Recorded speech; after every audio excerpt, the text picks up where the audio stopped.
Hello everyone, and welcome back to Poképaint, the series where I draw Pokemon to inhabit my fan-made Pokemon region of Gladios, based on the real-life state of Florida.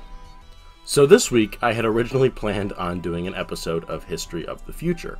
However, the system survey in question for Tau Ceti ended up being a little too ambitious, so I decided to push that off until next episode in order to focus on a Poképaint episode I already had some art done for, thus streamlining my production timeline in order to have something that I could give you guys before Thanksgiving. I know, what a tragedy. I'm sure everybody is so disappointed that they're getting a fourth episode of Poképaint in a row. In other news, before we get started, I posted about a week ago that we're really close to hitting 10,000 subscribers, which is an absolutely insane number. That's like 100 times the amount of people that I know in my real life, which you guys are just amazing. But in celebration, I am going to be doing a Q&A video with a selection of my favorite questions that you've all asked. And we've had some really interesting questions so far, but I want to give everyone the chance to ask anything that they want to, as I plan on uploading that video as close to the date as possible. Now that that bit of housekeeping is out of the way, it's time to talk about the topic for this video, regional forms. I'm sure by now everyone knows what a regional form is. However, as a refresher, in the 7th generation of Pokemon, the Pokemon Company released a few Pokemon that were redesigns of pre-existing Pokemon, under the guise that they were the same species that had adapted to a different environment through the process of divergent evolution. This trend, unlike many others in the Pokemon series, has been kept around over the years, as we've enjoyed many new regional forms since their implementation. And even recently, in the current Generation 9, got a taste of a different flavor of regional form in what fans have dubbed the Convergent Pokemon, a set of Pokemon that, as the name suggests, mirrors the real-life phenomenon of convergent evolution, where two different species will grow to look similar to each other, usually by adapting to the same or a similar niche. Although I plan to add quite a few regional forms to Gladios, I decided to start off with two for today. For a region based on Florida, my first idea for a regional form came to me way back in the beginning, in the form of a regional form for Chewtle and Drednaw, as the real-life counterpart, the alligator snapping turtle, is famously native to Florida. Another big reason for creating a Chewtle form specifically is that there's a large proportion of the fan base that seems to dislike Chewtle. Not me, Chewtle and Drednaw are both actually my top 10 favorite Pokemon of all time, but it still stands that there's a huge amount of people that dislike Chewtle anyways. Maybe it's because I'm such a big fan of the Pokemon that I want to see if I can tweak it in just a way so that the naysayers can share my love for Chewtle. Two of the biggest complaints I hear about Chewtle specifically is that, one, it has no chin, which again is something that I love, and two is that it looks too dissimilar from Drednaw. Now that I can fix a little bit. Even though, as I said, the chinlessness teething turtle is one of the things that I love about Chewtle, and something that I wouldn't change otherwise, in order to further bring it into line with Drednaw, I leaned further into the bear trap inspiration that is apparent in the original design, but that I wanted to make more obvious in my version. I chose to further exaggerate that chin to get that mean snapping look that Drednaw has. I shifted the Chewtle line from a part rock type to be part steel type, and I made the head boxier to be again in line with Drednaw, and I not only added a silver gray to the color palette, but I used a green instead of a blue, as this was to reference how alligator snapping turtles will grow moss on their shells due to their sedentary lifestyle. Gladian Chewtle, the snapping Pokemon. Scientists have recently discovered that the Gladian form of Chewtle is actually the original form. They submerge themselves in mud and dark water where they wait to ambush opponents. It, unlike its evolved form, is clumsy, as its heavy jaw unbalances its tiny body. In the wild, they are known to chew on each other's horns and tussle for fun. Funnily enough, in seeing the differences between regular Chewtle and Gladian Chewtle, it might be surprising to know that my Drednaw is possibly the least altered of all the designs that I have today. The main difference I chose to highlight would be to make its rough shell and armor smoother. The ram on its head now becomes a sort of blade with minor scratches from battle damage, and Chewtle's exaggerated chin becomes bigger, becoming a fully stylized underbite. I feel like one of the reasons why people tend to dislike the original designs is that they look too different from one another in the way that Chewtle is way more stylized than Drednaw is. The main fix, if you can even call it that, was in me toning down the stylization of Chewtle while transversely exaggerating some of Drednaw's features. I feel like my line meets more in the middle to make the evolution process between the two a little more believable for those who were not convinced before. In the Pokédex entry I wrote for my Drednaw, I wanted to reflect how the real-life alligator snapping turtles are native to the region by pulling an Alolan Executor and saying that these were actually the original Pokemon. My explanation for this is that the Galarian Drednaws' rougher features stem from the water in the region not being what they are supposed to be submerged in, like there's some sort of chemical difference that makes it more difficult for them to survive, and therefore it rusts their shells a bit, causing the reds, oranges, and the rougher texture that we see in the main series version. The blue would be again the natural color of their skin, but in the warmer, murkier waters of Gladios, my Drednaw would have a green hue due to the algae growing on them. The Pokédex entry also references a plan I have for my pseudo-legendary, but I won't elaborate on that anymore for the moment. I really love my shiny color palettes I chose for these. I was going for a rust look, but ended up giving it more of a copper sort of albino look, which I absolutely love.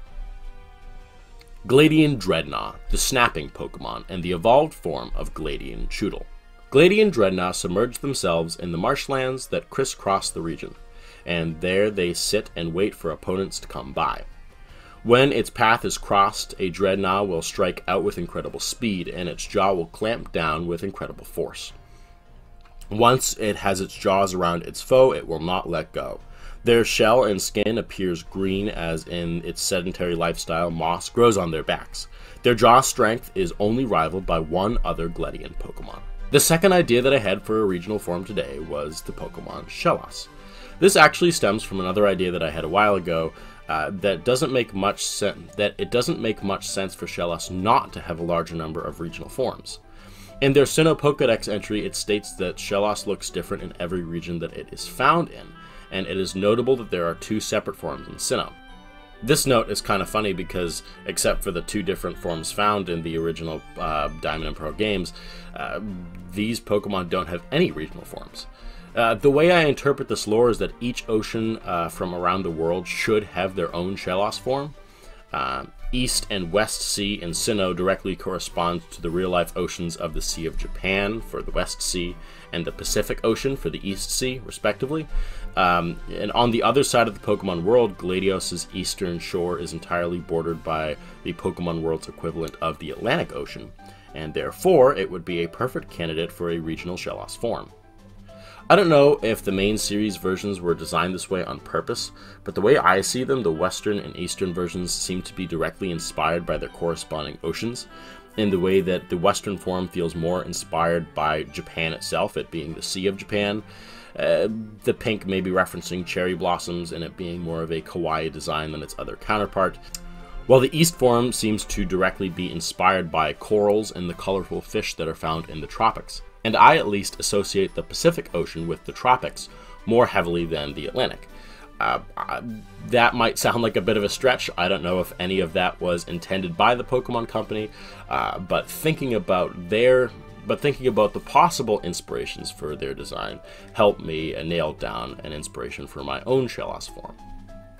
In making a design based on the Atlantic Ocean, an ocean that I associate more with the Arctic and open waters, I took inspiration from the looks of those open ocean animals, specifically blue whales, and not only the ridged undersides but also in the barnacles that make their homes on their backs. In drawing my Shellos, I also referenced another piece of its original lore in how they apparently had a shell in ancient times, and even though my version has lost its shell entirely, instead of leaning into its slippery skin to escape predators like its other forms do, this one has a symbiotic relationship with a small barnacle-like Pokemon that gives it a hard shell, alike to the relationship between Remoraid and Mantine, or Slowbro and Shelter. Galarian Shellos, the sea slug Pokemon. In ancient times, the ancestor of Shellos sported a hard shell on their back for protection. In modern times, the Shellos that appear in the open sea east of the Gladios region differ from their cousins from around the world in the way that they have developed a symbiotic relationship with a small colony of ocean-dwelling Pokemon that are closely related to the Barbaracle and Binacle line. This small Pokemon gives Shellos the protection it lost from its shell, whereas Shellos gives its partner a safe and calm place to grow on its back. Although my original idea was to say that Shellos had a symbiotic relationship with Binacle, an existing Barnacle-inspired Pokemon, I felt that they just appeared far too different for me to feel like that made any sense. Although, if you look at Slowpoke, that's never stopped the Pokemon Company before, I still settled on saying that this was a new type of Barnacle Pokemon that was just closely related to Barbaracle and Binacle. Speaking of, I'll probably end up developing this idea into a Barnacle Pokemon of its own. The Barnacle armor gives it the added rock type, while the color palette references more closely the Arctic waters that I associate with the Atlantic, with a cooler blue and some bright whites that look like foamy wakes of ships, or like wave caps maybe. In my headcanon, this form of Shellos would be found in every region that borders the Pokemon world's equivalent of the Atlantic Ocean. However, I guess that breaks canon, as Unova, Galar, Kalos, and the Paldea regions all would border that ocean, assuming the Pokemon world basically looks like ours. But hey, you know what? That's fine, because the Pokemon Company themselves broke their own canon by not making multiple forms for every time we see a new Gastrodon form. So, if you really think about it, my version makes more sense. Although I originally only planned on making a single Gastrodon form for the Gladios region, it seemed like Sinnoh having two types of Gastrodon was notable enough to conclude it in the Pokedex, so that might be a unique thing to the Sinnoh region. That being said, I do feel like having a Gulf of Mexico version for the West Coast would make a lot of sense, because it's a different sea/ocean. Maybe an oil spill inspired design would work. I don't know. Maybe I'll do that in the future if I decide that that's a good idea, but for now... Gladian Gastrodon, the sea slug Pokemon, and the evolved form of Gladian Shellos. Upon evolution, the protective shells that make up its armor fuse to its back.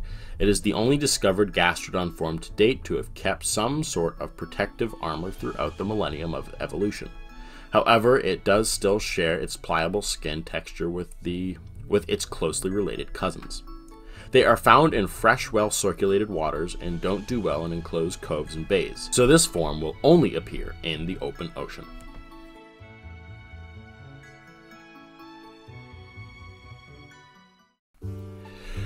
So here is the first of what will, of course, be many Gladian regional form Pokemon. I originally intended on doing a third line for this video, one that was actually suggested by a commenter, but I simply ran out of time. Either way, that commenter suggested Pokemon, and maybe my other Gastrodon idea will probably be touched on in the future, maybe in another regional form video. Another funny detail is somehow all the Pokemon in this video ended up being aquatic designs, including the unused regional that didn't make it in. This was not intentional, that's just how it turned out, I suppose. Either way, I'm going to wrap this up real quick, as I have a Friendsgiving that I'm supposed to be cooking for right now instead of recording and editing. So I've got to get this video out of the way so I can actually focus on that without thinking about this all the time. So don't forget to leave your questions for the 10K Q&A in the comments below. For my US audience, happy Thanksgiving. To everyone else, happy Thursday. Well, this goes up on a Wednesday, but Thanksgiving is on a Thursday. Anyways, if you enjoyed this video, then leave a like. And if you want to see more like it, then subscribe and turn on the bell to get notified when I upload next.